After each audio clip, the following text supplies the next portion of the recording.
So my top 10 foods.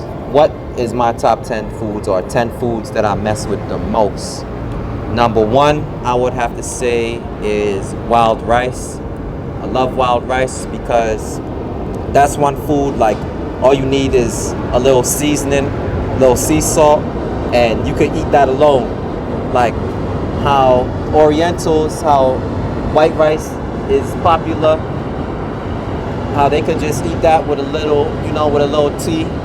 It's like I got my, the same type of eating, like, minimized.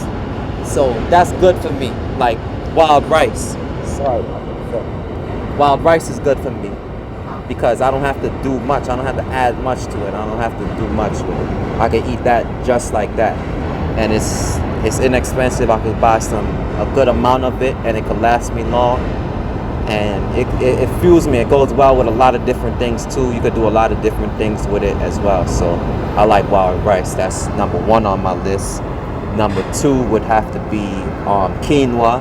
I like the quinoa. We're gonna stay in the grains family because I could do a lot of different things with that too. I could eat it hot. I could eat it cold. I don't know if you've seen the quinoa porridge. I don't know if I made that video yet, but I'm definitely gonna show y'all about that. That's like I learned that from a friend, and that is a pretty good recipe right there because a lot of people be asking me about like plant-based ideals for breakfasts and things of that nature. So the quinoa porridge is good, and then quinoa is good with a lot of other things as well. It's a good additive, and it's lighter than the rice.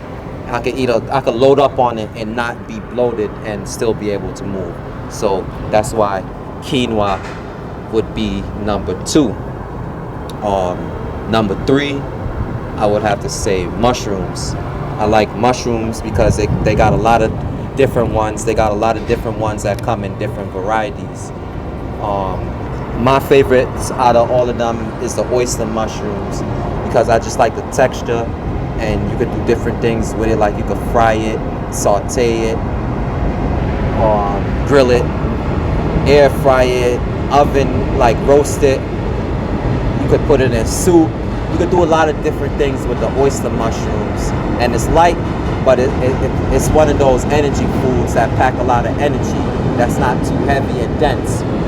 So the environment that we in, so much manipulation around us that we have to fight through so-called gravity or whatever the hell this shit is. It's dense. So we don't want to get too dense. That's what I'm always concerned about. Not feeling too heavy or moving too heavy or feeling too limited. So I like to eat my food the same way. So that's the third one. The third one is mushrooms. Number four, I would say, is chickpeas. Why do I say chickpeas? Because that's another one that it's like you don't need too much more to add to it to get a complete meal and to get a whole meal. I can eat chickpeas by itself and be all right. Like all you need is your seasonings, like your little sea salt, your little cayenne, and you're all right. And we got a couple recipes for that too. You know what I'm saying? So I'm gonna show you actually a recipe I like is the mashed chickpeas. It's not mashed potatoes, it's like mashed chickpeas, and then I put some of the mushrooms in it. That one I like to put portobello mushrooms in it. So I like the chickpeas because it's inexpensive too. You could get a lot of that for a little amount. So it's not really an excuse to not get these things because you paying more for meat and all of these acidic things. And like if you're getting like good meat from the farms, like from these farmers, and supporting the local farms, that's a different story. I could say I can't knock that. For the most part, I mean, you would want to do everything in moderation, but this lab grown stuff is something different with all these hormones and chemicals and antibiotics and who knows what else is in them. So that was number four, chickpeas. So far I said wild rice, I said quinoa, I said mushrooms, and I said chickpeas. So number 5, I would have to say would be avocados. I love avocados because, again, you can do a lot of different things with that. You can make guacamole. You can make like a sauce, like a spread to put it on bread. We're gonna get to that in one next. What kind of bread? That's gonna be number 6. But you could put it on bread, and you could just eat it like that, and it's good. I don't have to add anything to it. Some people say it doesn't have any taste, or you know, they have to add, or they have texture problems. Some people say the texture is kind of whatever, but for me it's pretty good because I could eat it anywhere. You don't have to eat it up. It's raw and it's filling too. You eat a couple of those, 2 or 3 of those, and you know, you drink a little coconut water or your water or something, and you're good to go for a good while. So that's why I like the avocados, and that's why I try to throw those in rotation as much as possible too. That was number 5, the avocados. Number 6, it would be the spelt bread.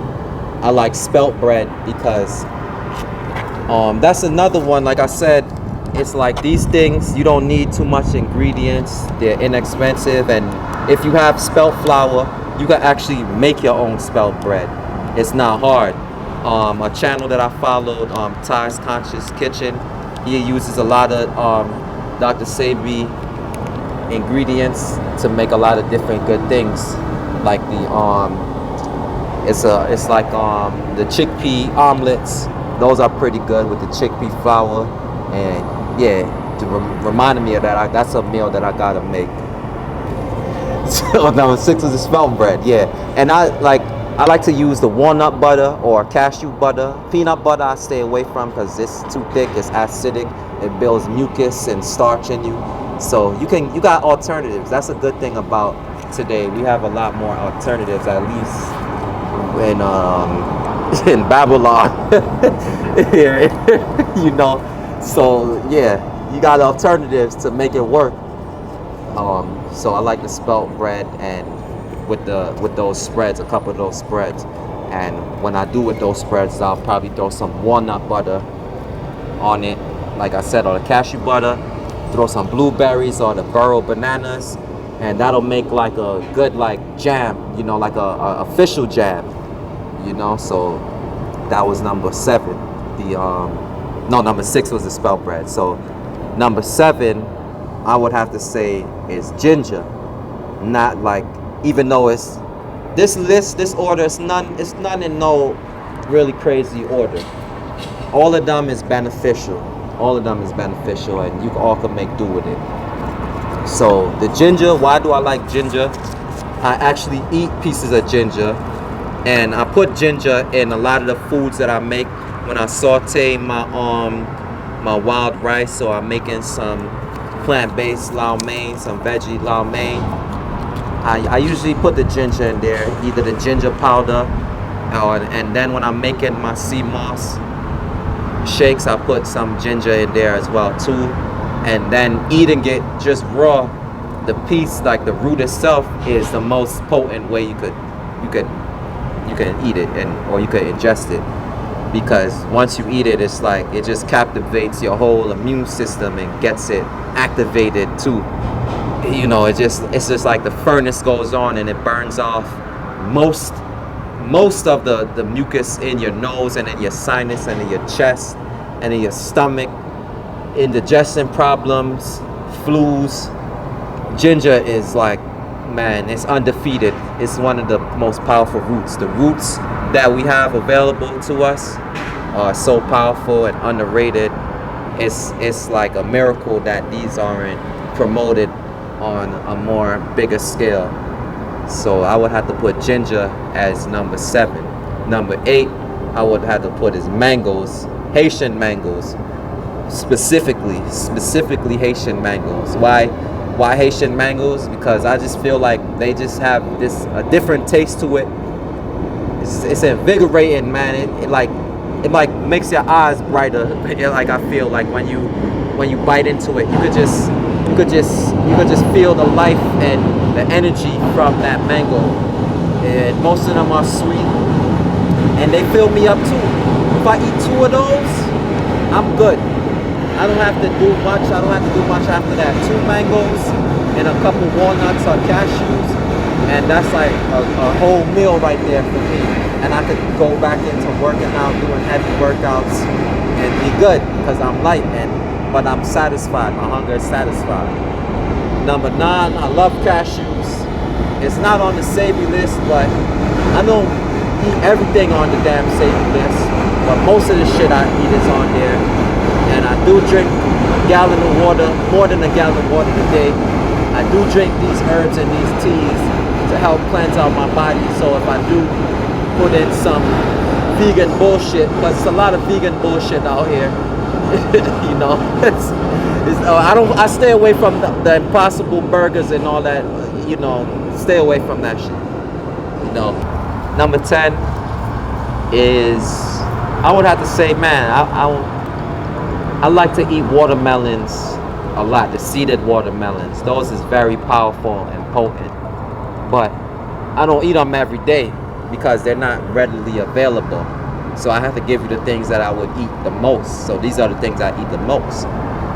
So I'm gonna just put seeded watermelons in there, because when I do find them, I do take advantage of them, like in this season now.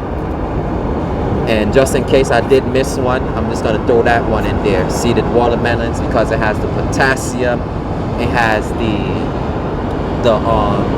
electrolytes, everything you need, sodium, and the water content in it is high. You want to eat your water, you don't want to just drink it. So how do you eat your water? By eating the vegetables, by eating the fruits and all of these things.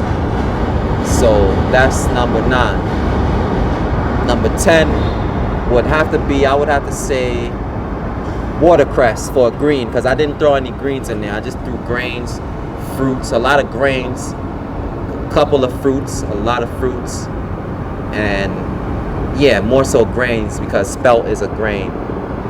So yeah, I would have to say watercress for the vegetable, because it's inexpensive and you could just eat it just like that, like throw it in with your salad, and it's like the brother to kale or the sister to kale.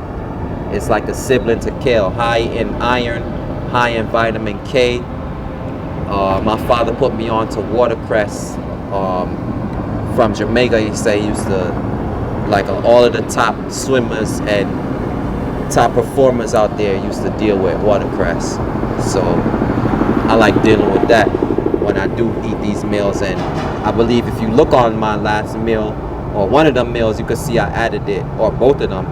And you know, things like watercress and cucumbers, that's just like a little bonus I like to add in.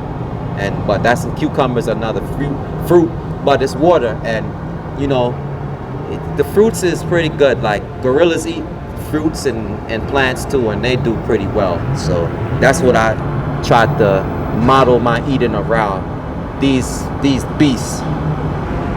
So that's like my top 10 list right there.